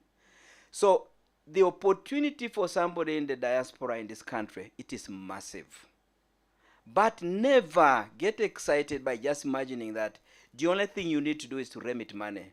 Do you know that the relatives that work with, and that's the other thing you normally do, that I need to do it through my brother, through my uncle. Please, when people are buying solutions in the marketplace, they don't ask you, Caritas, who is living in Dubai, that, by the way, did you employ your brother to make this dairy farm that's now bringing milk so that we buy from you? We are coming to buy milk. Whom you have employed, we are not interested to know. So please, diaspora person, concentrate on getting competent people who give you returns. And those returns, you can share a portion of that with your relatives if they don't qualify to be managers of the enterprise. There is this common notion of thinking that I'm here to keep my people jobs. Don't go there. Be there to create solutions that make the society reward you with money. And then your relatives, if they are coming on board, they must come to add value. If they don't, keep them away, love them, get part of the profit, share with them, but they should not come to get the enterprise to collapse. I like that. Family. That's a very touchy affair. It is. We love to hate them, but we can't. They are our people, And talking about family, my dear sisters in Christ and brothers, when you get that money, please don't say you're going to take 50% of it to church and buy church land and buy church cars. Let's first of all emotionally detox. Let's first stabilize those emotions and make sure that you're making the right decision. That is, even God wants you to prosper. It's not, He wants you to prosper. He doesn't want you to take wrong decisions. Don't make those wrong decisions. Let's try and think as rationally as possible. And let this statement keep ringing in your head, because it's one I've taken it and I want to keep using it. That money doesn't mean you're wealthy. It's only an invitation to sit at the table of the wealthy. So it means it's that money to make you wealthy, so you get to sit at that table. Talking of which, there is an investment that I've heard a lot about, but I have never really taken keen interest in: cryptocurrency. Yeah, Mr. Chichi says, "Oh, that's a whole different ballgame." And I have a question in that regard. Would you advise me to invest? Someone here says they want to know, would you advise them to invest in Christ? Mr. Chichi has handed it very peacefully to peace to handle. Yes, cryptocurrency seems like a very touchy one. Indeed, it's a touchy one. And I think I mentioned it earlier. When you're making an investment decision, there are two things that you look at. First is the return. The other is risk. And I have a formula that I use when I'm planning for investments. If there is an investment that I can't quite figure out how it's going to work, I stay away from it. I stay away from it. I do not want to gamble. Because the investments I talked about, you can sit and say, I can invest in an organization through equity, and from the past performance, this company is on a very good trajectory. And so I see it grow from one level to another, and so I can invest there. You can look at certain things, like Mr. Chichi said, the critical success factors, the people managing it, the governance structure. And so I can invest in this company. And then real estate. You can say, you do research and say, okay, apartments, how are they doing in Kampala? What's happening around? So you have some level of confidence before you get in there. Talk about the treasury bills and bonds. I talked about it. There is certainty unless a government fails to pay, but that is a rare occurrence. I think it has happened in Greece. I don't remember, there is another country, I think, but that is a very rare occurrence. So there is no gambling. Agriculture, he mentioned, you can sit and work out and say, if I do A, B, C, D, I know that at the end of 2 years or 3 years, this will be my return. Now, the challenge I have with cryptocurrency, I don't know the basis of those investments. So it is more or less like gambling. The thing will go up, down, up, down. You don't know the underlying factors that you can work out and determine either your profit or your loss. Today it's high, the following day it goes down, and you don't know what factors are touching it. And so for me, where I cannot touch those things, I will not put my money. Are you getting go muchalo? I'm telling you. Yeah. Mr. Chichi, you want to add on? I can only say this, that in a country with so many opportunities, be worried about something very exciting. And it's not something you can exactly put a finger on how to, what drives its progress when it's going down. We have so many opportunities in this country that please go with those ones first. And those opportunities will take all the money you have plus more. Yeah. Okay, remember, I've got to remind you, this is the first webinar of many that we're going to keep bringing to you, just to prepare you for your benefits, the benefits that you've been asking about. My kamane, our kamane, kasente kange. You've given it all sorts of names. Akasente kaja. Naye wetegeso tia. How ready are you to invest that money? Before I go to the other questions, this one I also wanted to hear, because, you know, Mr. Headmaster Sir made me feel like Banang after I messed up with my business. The viewers want to know, what business mistakes, mind they know, what business mistakes did you make, have you ever made, Mr. Ochichi, and also Peace? Please don't disappoint me and say you have never made, because I want to be in the same boat. There are quite many. In fact, I keep saying that if I knew the information I know now, I would have not made those mistakes. First of all, I would like to share my story when I had just joined the banking sector. Like I mentioned, banks pay some bonuses. So after 2 years, I got a bonus. It was, I remember, 7 million shillings. And that time I was earning 500,000 Uganda shillings per month. So 7 million. One go. It was quite a sum. I got excited, and I remembered a scenario where I traveled up country by bus. It was Christmas, and literally we went through the windows of the bus to get a seat. You know, when it's Christmas season, everybody wants to travel up country, and so there is a queue. So people were literally going through windows to get seats in the bus. Now, a lady like me, I said I cannot do that. I waited almost the whole day, and I got a bus towards evening. So I said, when I get this money, I'm going to buy a car. And I bought a car. But I can assure you that was one of the worst mistakes I made. Because a car is, at that time, it wasn't a need. It was a want. I could have lived without it, you know.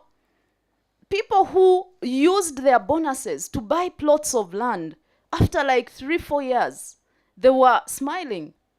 And I was here with a car, fuel, maintenance, it's breaking down, with 500,000 Uganda shillings.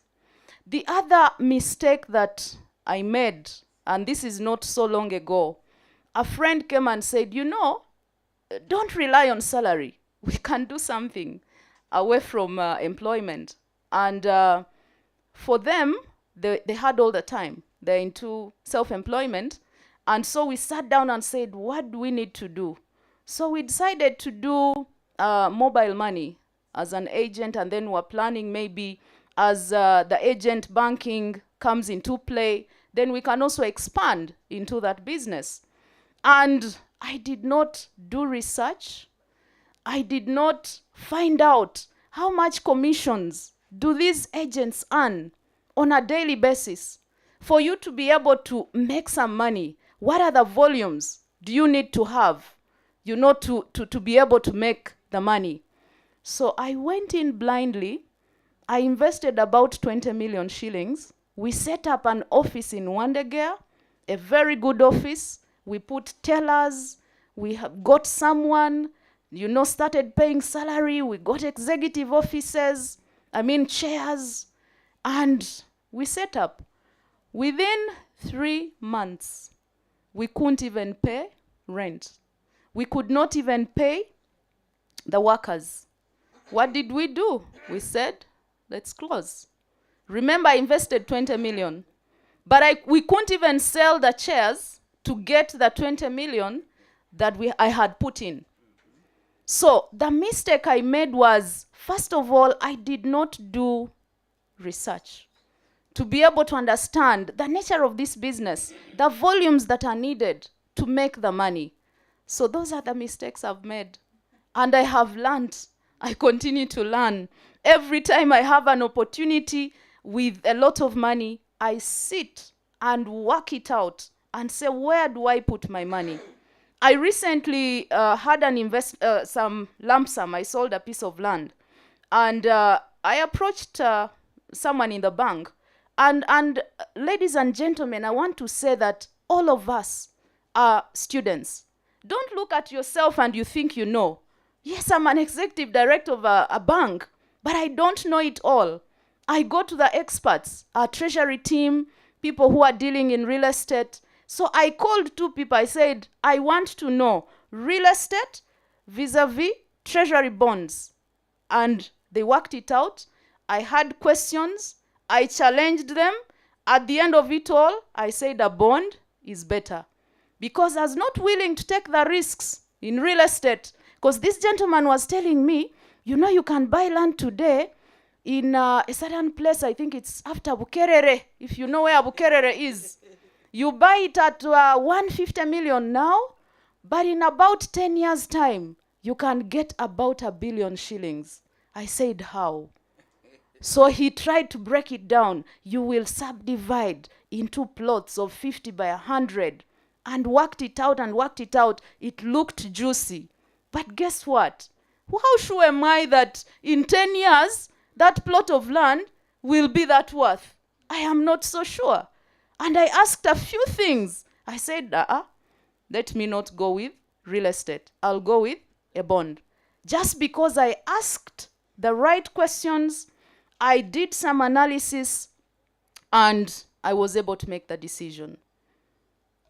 Research, people, research. Find out more about the business you intend to invest in. Don't be scared to ask the questions. And like Peace said, education never ends. We're always learning through life. So don't be shy to learn. But again, don't go and ask questions to those who have failed. Those ones who have been hit hard. Those ones who don't even have a shilling on them, Don't. Go to those people who have evidence about what they're talking about, like Mr. Ochichi here, who's going to tell us. Do tell us what your advice would be there. Mine is, I must say that as a family, we've been keen at investment, saving and investment. But I think the mistake that we made as a family was to concentrate on almost one direction. Investment through the bank deposit accounts, and then through the treasury bills, and then shares. I say this because there are 2 things that we should have done. We had the resources, but then we concentrated only in that route.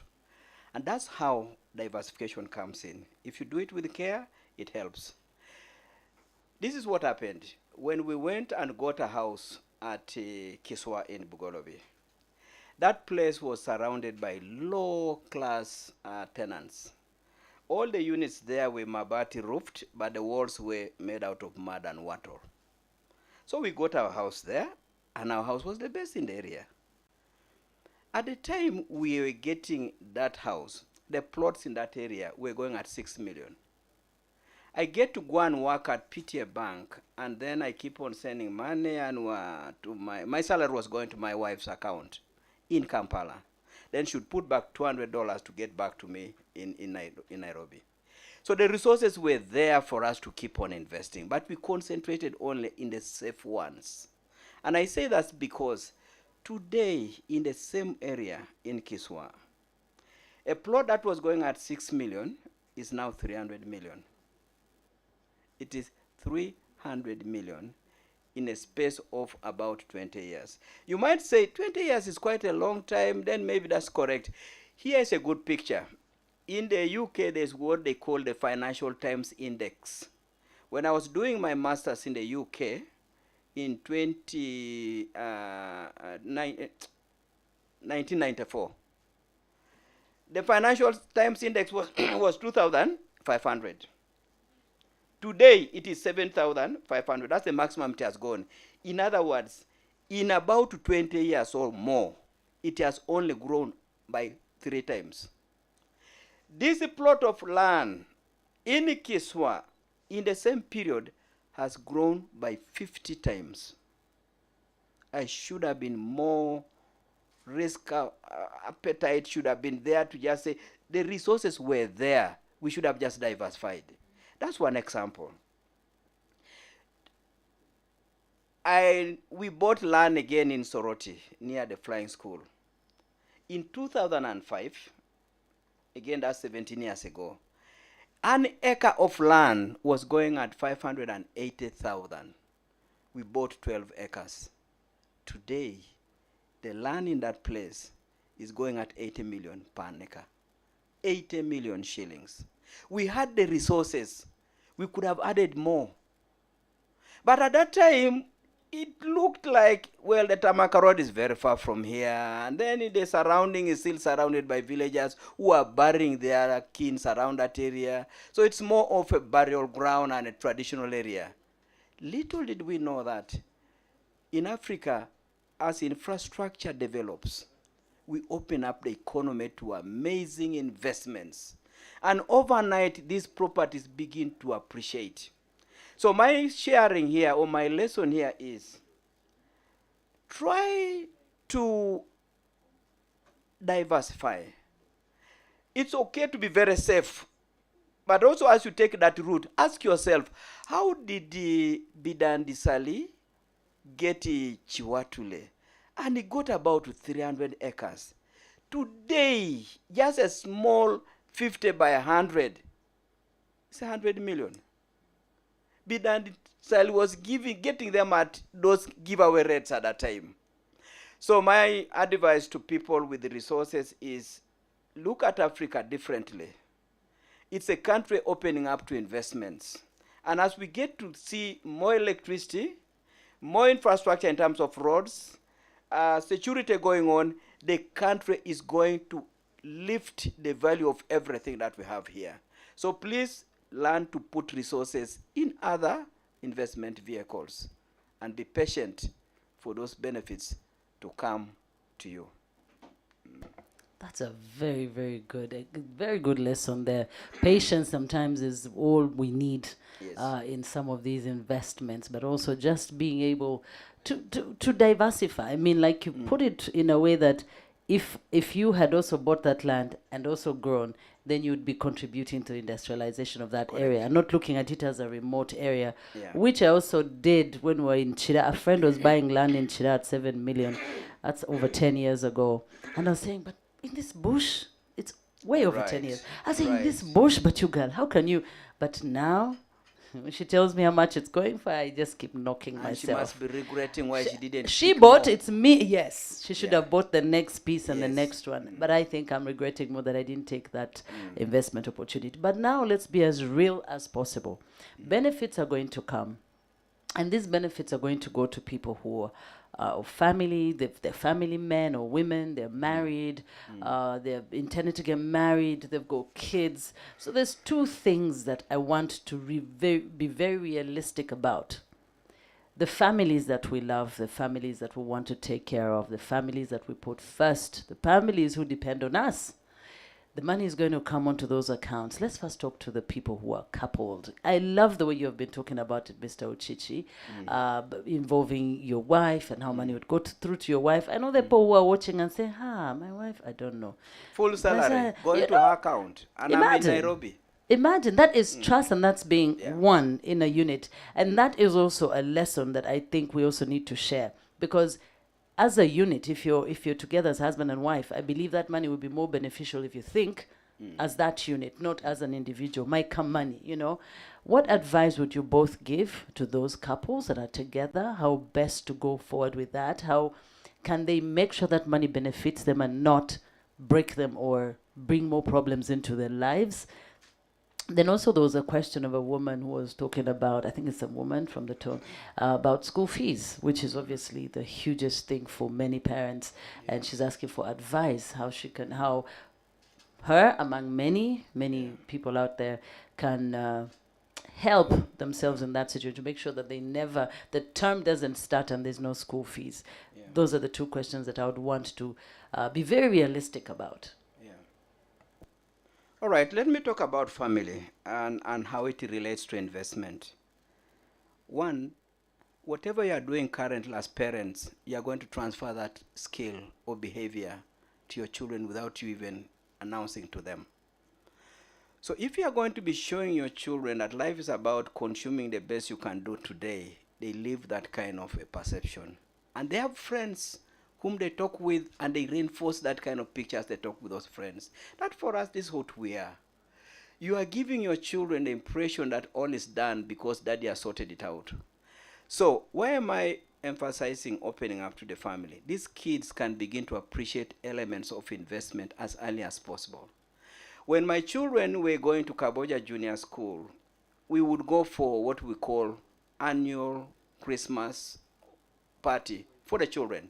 We go to Para, then later we would go to Nairobi, then later as we things kept on improving, we go to Cape Town.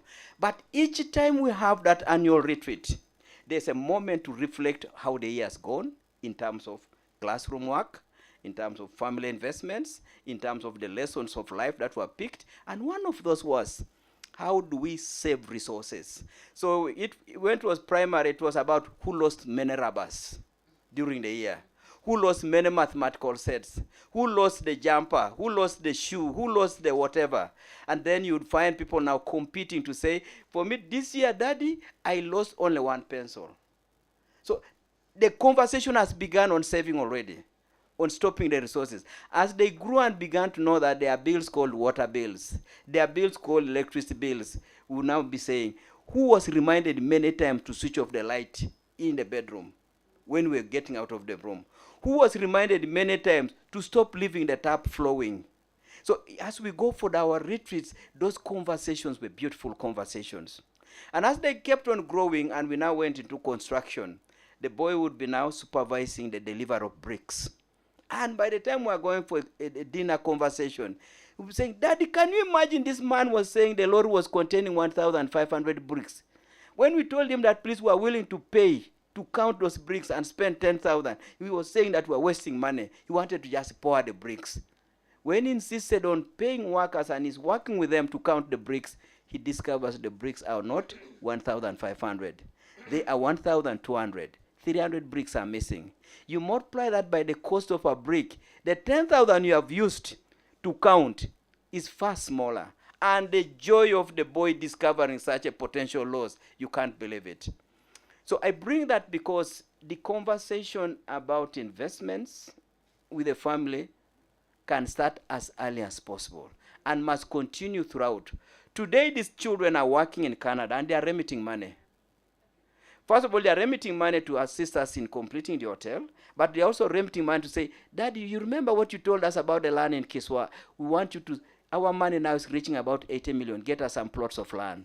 We also want to check what will happen to them when they are now, say, 35 years old, and things have been on the market for the last 15 years. These things are happening. But another thing why this is important is that it's assisting accountability. Before you can misuse a family resource, you know the children know about it. And they will be asking, but Daddy, what has happened to this? So opening up to children to be part of this story and conversation, you are creating auditors. People who are doing family audit of what we are doing at home.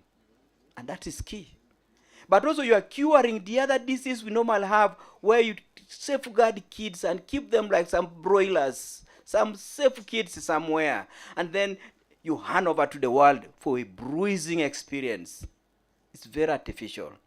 So the earlier we get our children to get into this, the better for them, because they now speak with authority on how the hotel is being built. They speak with authority on how their house in Kiswa has become a big office with huge income. And they can speak with that confidence to any of their friends without any intimidation. It's just a good thing to get this to happen. I like that very much. Not letting our children think that things are easy or have it the easier way, or, and involving them at an early age. I am definitely going to sit down with the boys. The boys asked me what we're going to talk about today. Now I have homework. I'm a student going back with some homework for my whole clan. So Peace, over to you. Thank you very much. When Mr. Chichi was talking, I remembered that there's a biological clock that ticks every day. And when we are born, we think that, we are still young, things will happen. But then the biological clock keeps ticking. Before you know it, you're 40. Before you know it, you're 60, you're 80. So what do you do as the biological clock ticks? And then I remembered the cycle, the personal cycle that we go through, where you have a phase of accumulating wealth, you have a phase of consolidating, and then you have that phase of consuming.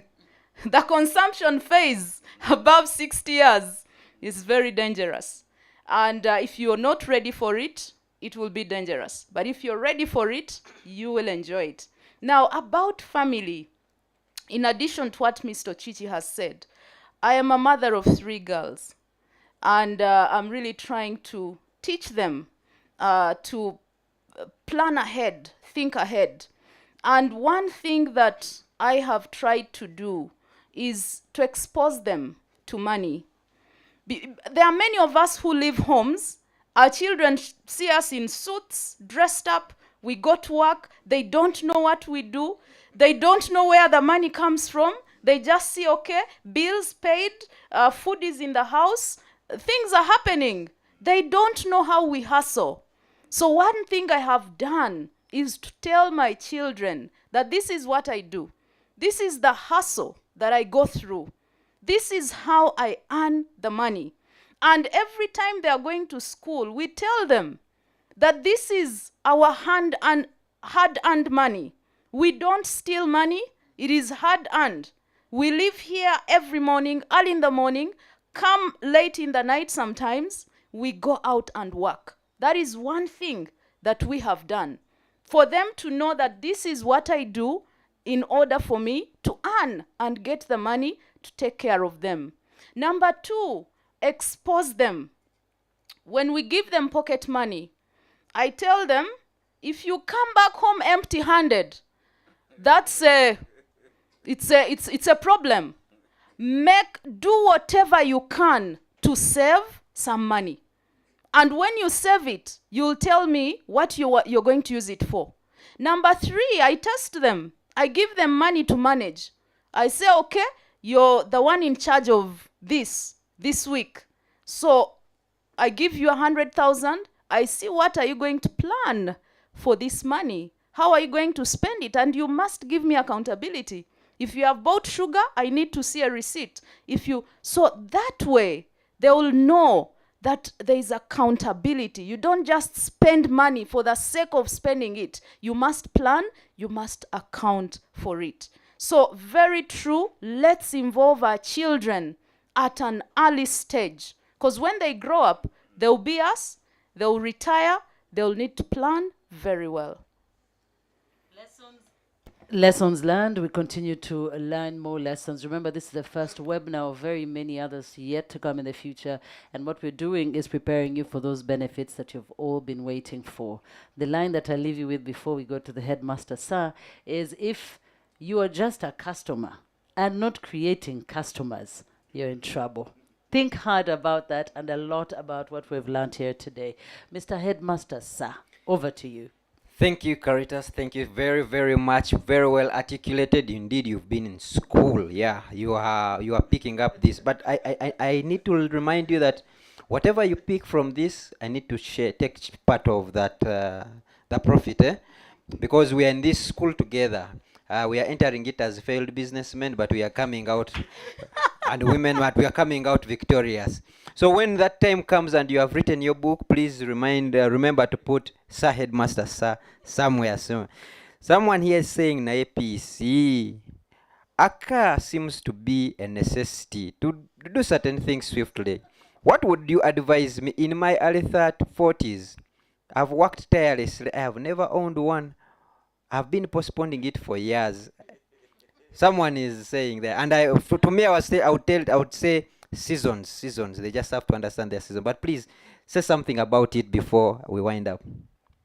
No, indeed, you've mentioned seasons and circumstances. So that time, in my view, I didn't need a car. As a single girl, I could jump on a border, jump on a taxi, and I go to work and go back home. So it really depends on your circumstances. If you have a family and you have to ferry children to school and back home, maybe you need it. But then the question is, where else can you put that money that the money can grow, and maybe eventually you use those profits to buy the car?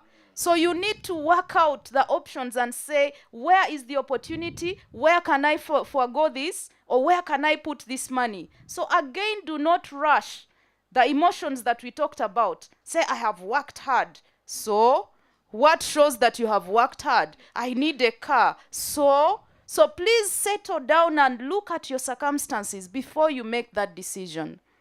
Thank you so much.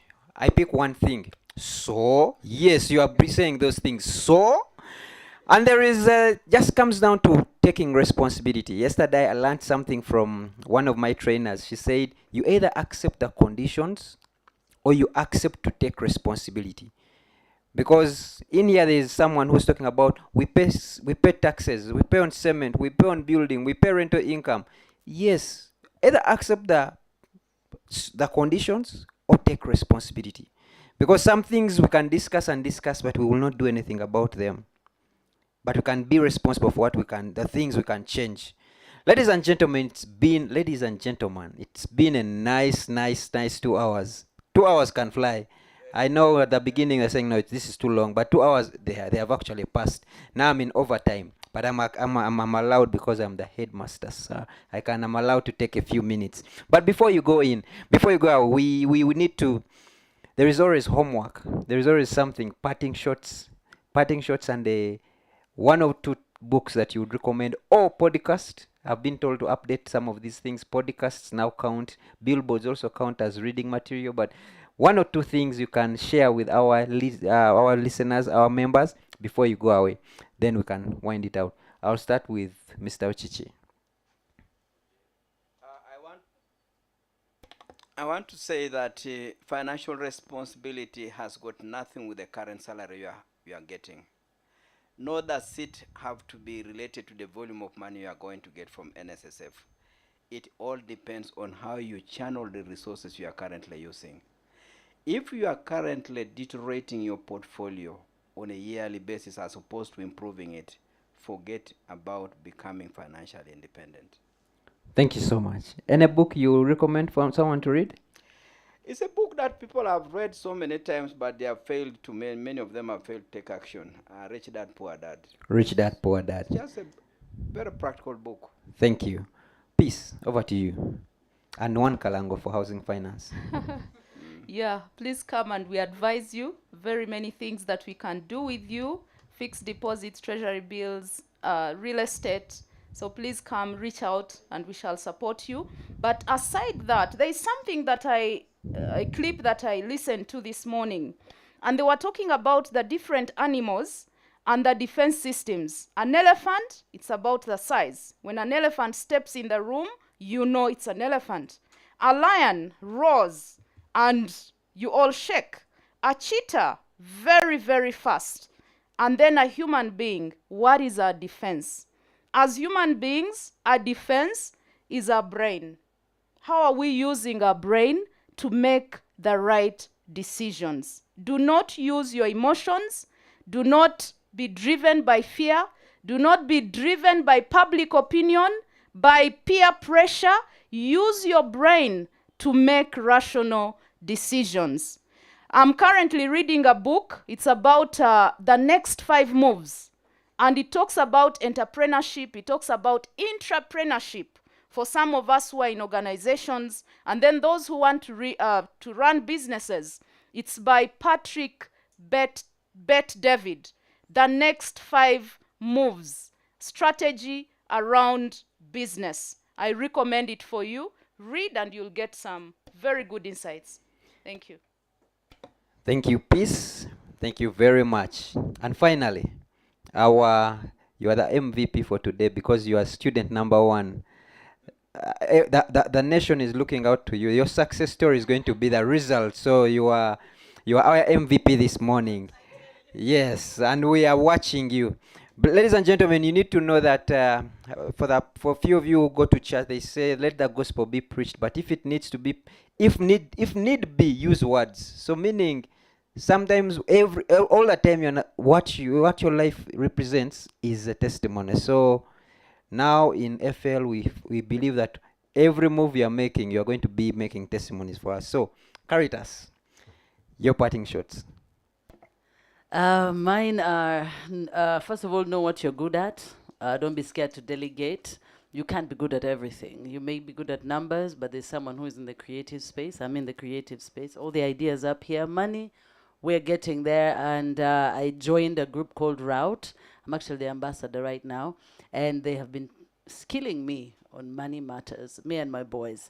So we're trying to see how that will take us. And I also try to talk to people. The Mr. of Chichis of this life. I would want to meet Peace and sit down. Just, and I want to be holding my boys along with that. Let's go together. Let's learn about money. Let's learn how to make that money work for us so that we do what Mr. Chichi said there. Let the family be involved more than we were involved when we were growing up. So, yeah. I was given a book. Honestly, I've not opened even the first page. I took it because of the title. It just inspired me. And the title is You're Badass at Making Money. So I'm believing I'm a badass. In the future, I'll be a badass at making money. I have not opened even the first page. But I'm sure on the next webinar, I'll tell you more about that book. Yes, and she will come back with that homework. We need to check it. If you don't have it, we are sending you back home and you're bringing your parents. So thank you so much, everyone. Thank you so much, the audience. It's been a pleasure hosting this.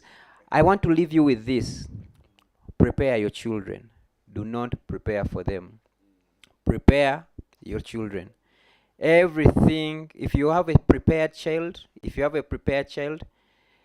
and you have not prepared for them, you can use whatever you have prepared to eat it in retirement and prepare your child. Your child will learn and they will be more successful than you have been. Thank you so much. We return.